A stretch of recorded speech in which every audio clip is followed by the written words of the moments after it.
We're here with three coffee legends from the world. So we've got, on the right-hand side, we've got Ben Kaminsky, who's flown in all the way from San Francisco. Ben is the 3 times National Cup Tasting Champion of the US and runs a very successful coffee consultancy business out of San Francisco. One of the others we have here is Dan Yee.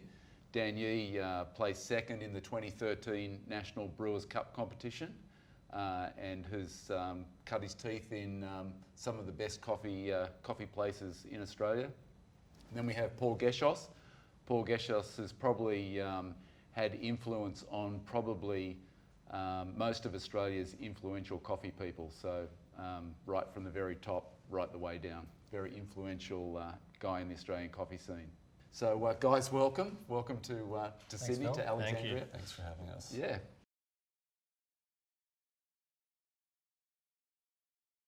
Just wondering if we just kick off maybe a subject about sort of what you guys see as being some of the most influential trends that are evolving in international coffee right now. So, Ben, do you want to kick off with what you think?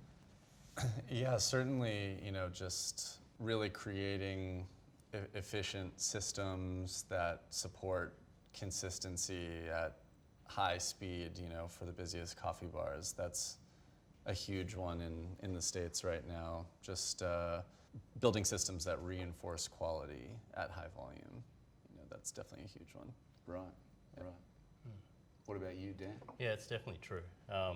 Lots of new tools and techniques, and I think these things always go through a trial stage. They've always got to be trialed and tested, and some just fall by the wayside. But I think it's important not to get wrapped up too much in those. Not getting sucked into the vortex. Not getting sucked into it, the vortex. Yeah. Yeah, it's easy to. Yeah, trends like that, and also with different milks, alternatives to dairy, so many. Like I can't keep up. Yeah, and then trying to get your head around the consistency Right. with those, Right. and try and I guess like the challenge of meeting people where they're at, but challenging them with new, trying to get people who are stuck in their ways to try something new, and then actually convince yourself that it's better too, and not just at the cup level, but sustainability level, water wastage, how do you process almonds, say, what do you do with them afterwards, Right. Where do they come from, all that. We have that with the cows. Right. So Paul's got a couple of very successful retail outlets, and he also has a successful wholesale business as well. So you've probably got a lot of cut through from sort of like the processing, growing, processing, roasting, retailing, consumption, like the whole value chain. So, Yeah. well, what are you seeing as the trends that are happening now? Trend, I would say more challenge would be water.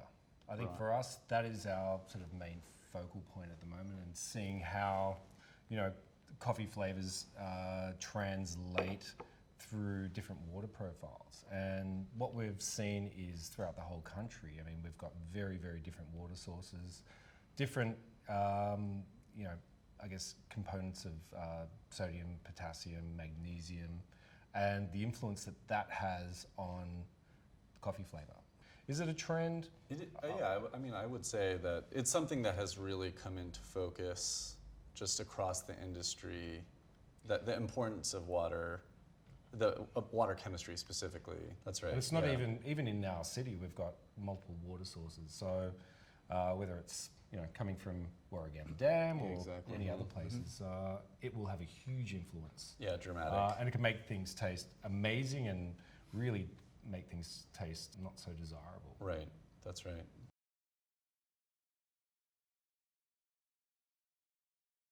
So if you've got those sorts of like systems and qualitative measures around sort of the espresso side of things, how do you see the milk side of things like being looked after? Because it still seems to be, you've still got a 9-litre steam boiler and a steam wand and a valve and just you've got some dairy product or non-dairy product and a steam wand. There's no real measure about how to get consistency in the output. Yeah, so do you see any change there at all? I hope so. like surely that's an easy one to address. And especially with the number of milk drinks that are being made, with all the different milks that, you know, there's not one temperature for all milks that is going to be its sweet point or whatever. Technology has to come into that. Right. Like the steam has been the thing forever. And how far has extraction technology come? But steam hasn't, really. People are focusing on making, you know, steam boilers that produce drier steam just generally, or hotter steam, such that, you know, you can add less water to the milk, you know, while you're steaming the milk. So the effect is that you get this creamier beverage, richer, and one that's less diluted. So isn't that what you're developing? You're doing a system, probably not like the steam at all, but from what we saw from some blind tasting we did a few weeks back, where there is a system to heat milk, expand, you know, create foam without any water or any steam at all. Yeah, we are working on that technology. We showcased it at the WBC last year in Seoul when Hugh Kelly, the national barista champion from Australia, used that system. So that's a system that uses a mechanical action to sort of shear the milk and introduce air into the milk body and volumize it, but in the same way that a barista would do it with a steam wand, but with greater consistency and control. And then the heating comes from using induction as opposed to heating it with just basically the latent heat from steam. So it is a new technology that we're working on. How we're going to commercialise it is a very different question.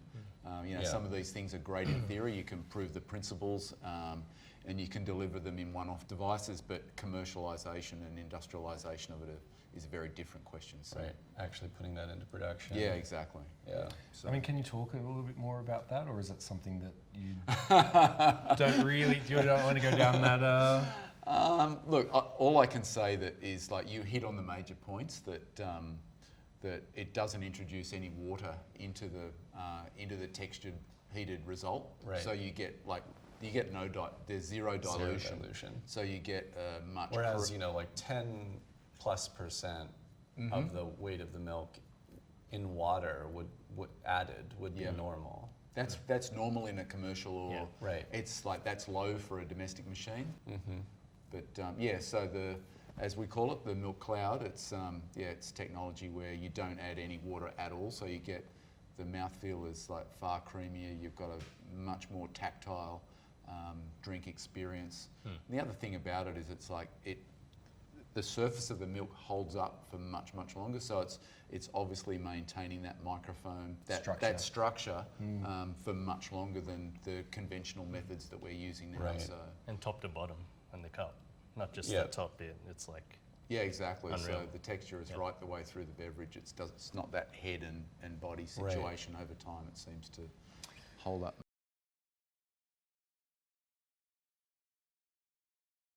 So I know you guys have had experience with the oracles. I think are you installing them into some office? Yeah, we are accounts? Exactly. Yeah, and they're loving them, and even restaurants. Are taking them it's on like too.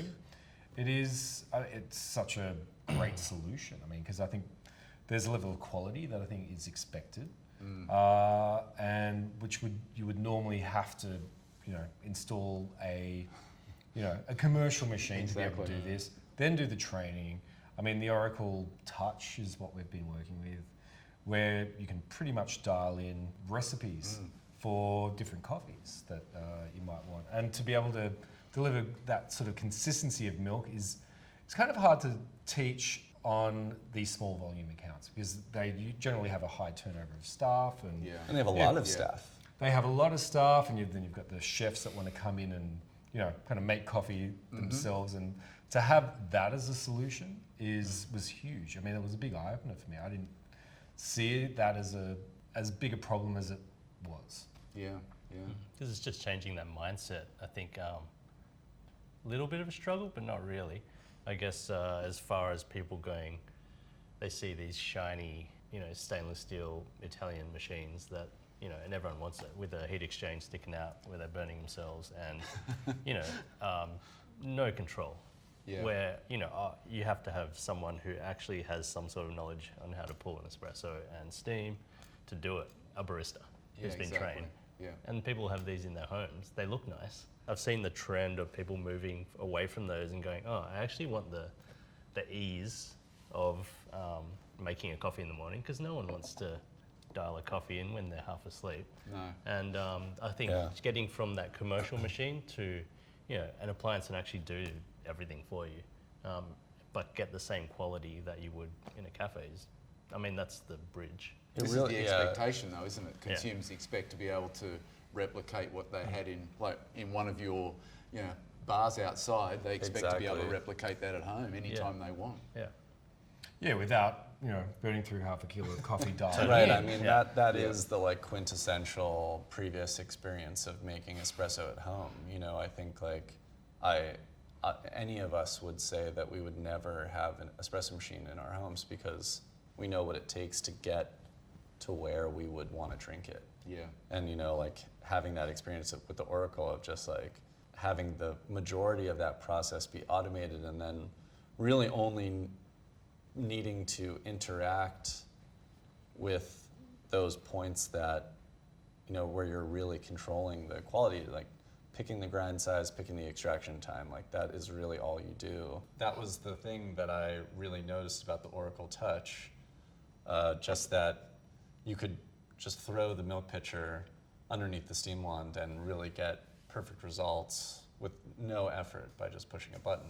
We're doing a lot more of that sort of science validated type stuff as well. So you guys sat in on that panel. So, we're engaging, outside experts to, design, I suppose, testing protocols that will be robust when you review the data, and, get industry professionals in that can really sort of drill down on every single nuance that the consumer's going to experience that may not be able to articulate. Yeah. So by you or guys, even necessarily notice. well, that somehow it's impacting their experience, but they don't know that it's happening. Whereas you get someone who's got a very tuned in palate, a vocabulary that is able to articulate their experiences, that it really helps you narrow down on sort of that whole what you need to do to the product to deliver a better outcome. If you read the reviews of online of products like the Oracle Touch, consumers do say that a lot. It's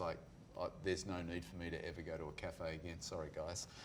Yeah. But they do say that. It's finally I'm able to replicate my cafe experience at home, but I didn't need to know how to be a barista.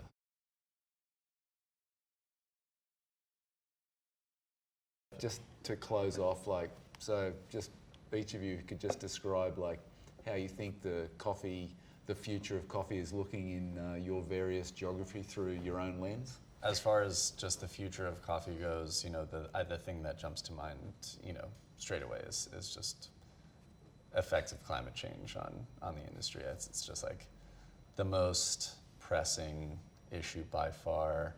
It's going to affect everyone, really dramatically, the farmers most of all, that are producing the coffee in these, much poorer countries. And, we all source very high quality coffees, and those generally come from places of higher elevation, cooler climates, and that's a really important part to the development of high quality coffee. Of course, coffee is coming from a plant. As those temperatures warm in those climates,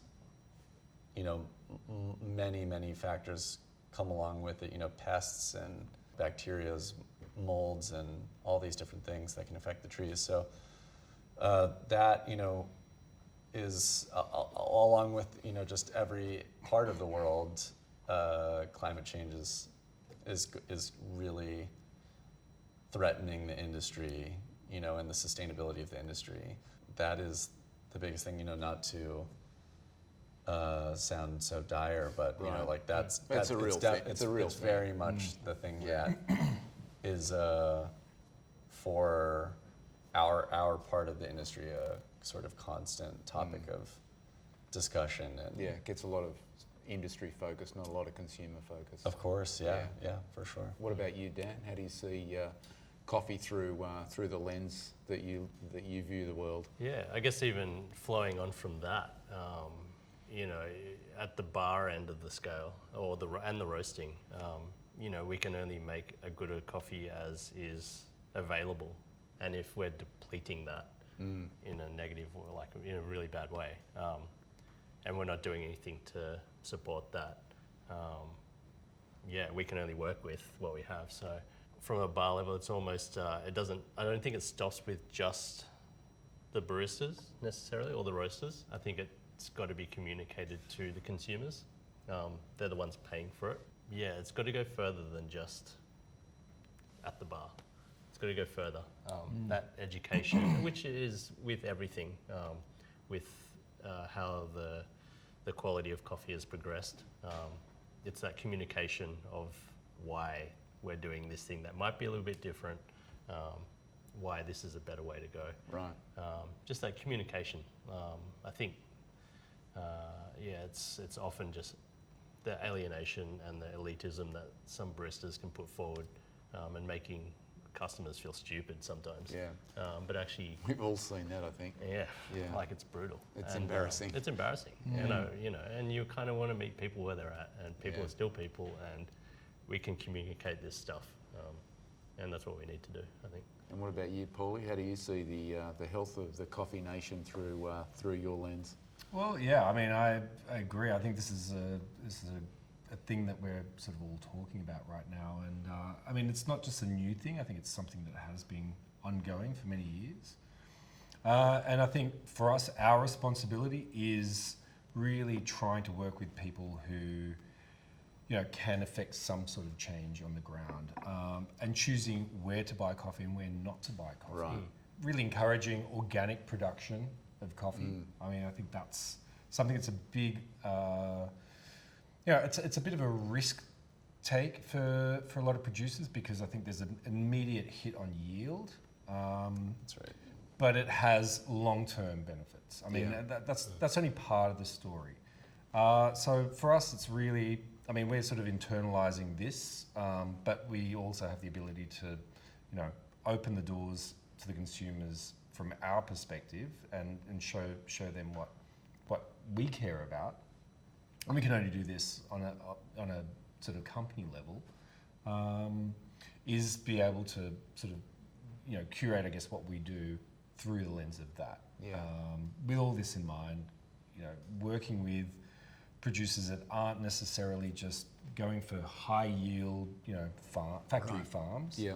But, you know, sort of working on sort of minimal intervention, you know, farming that can sort of sustain. You know, they're actually adding more back into the soil than removing. Then they're taking out, yeah. And so that farm will, you know, be able to thrive for generations. And that's something we've been mindful of when we're working with coffee Sourcing producers. coffee, yeah. So I think that's a small contribution. I know there's a bigger problem with climate change that I think, you know, ties in with all of this. But yeah, I think, you know, we have to start with, you know, what we can do and what we can affect within ourselves. Yeah. Guys, it's thanks so much for coming by today. It's been great to host you and catch up with the three of you. I get to see these guys quite a lot. Ben, I don't get to see you too much, maybe once or twice a year. Yeah. Awesome. Thanks a lot, guys. Thanks, Phil. Cheers. Yeah.